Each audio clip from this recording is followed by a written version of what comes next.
Jeremiah chapter 46.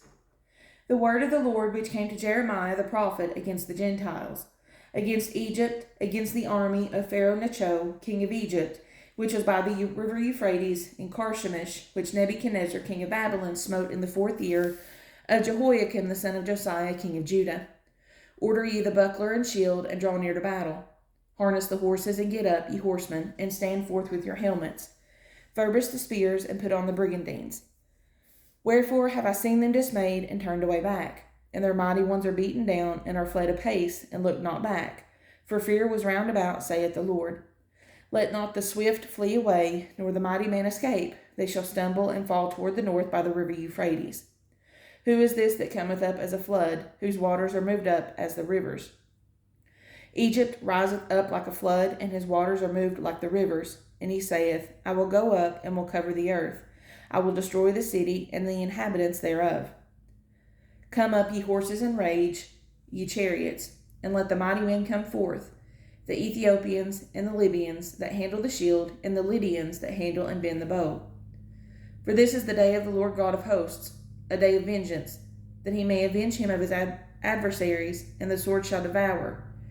And it shall be satiate and made drunk with their blood, for the Lord God of hosts hath a sacrifice in the north country by the river Euphrates.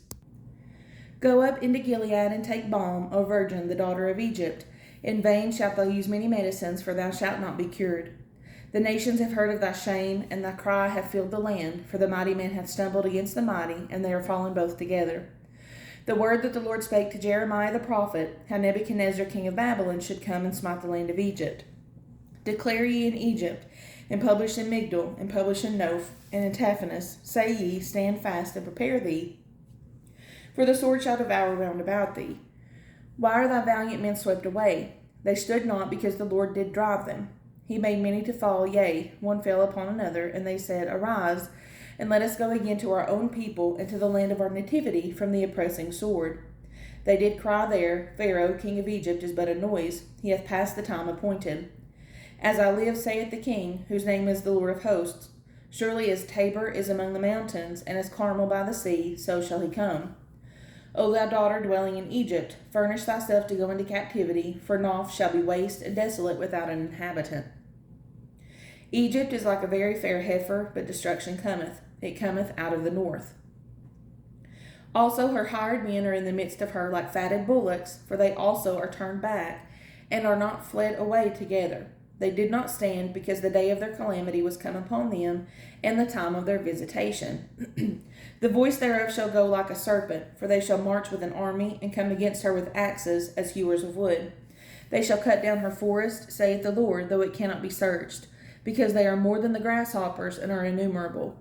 The daughter of Egypt shall be confounded, she shall be delivered into the hand of the people of the north. The Lord of hosts, the God of Israel, saith, Behold, I will punish the multitude of No, and Pharaoh and Egypt with their gods and their kings, even Pharaoh and all them that trust in him. And I will deliver them into the land of those that seek their lives, and into the hand of Nebuchadnezzar, king of Babylon, and into the hand of his servants. And afterward it shall be inhabited, as in the days of old, saith the Lord. But fear not thou, O my servant Jacob, and be not dismayed, O Israel. For behold, I will save thee from afar off, and thy seed from the land of their captivity, and Jacob shall return, and be in rest and at ease, and none shall make him afraid. Fear thou not, O Jacob my servant, saith the Lord, for I am with thee. For I will make a full end of all the nations whither I have driven thee, but I will not make a full end of thee, but correct thee in measure, yet will I not leave thee unwholly punished.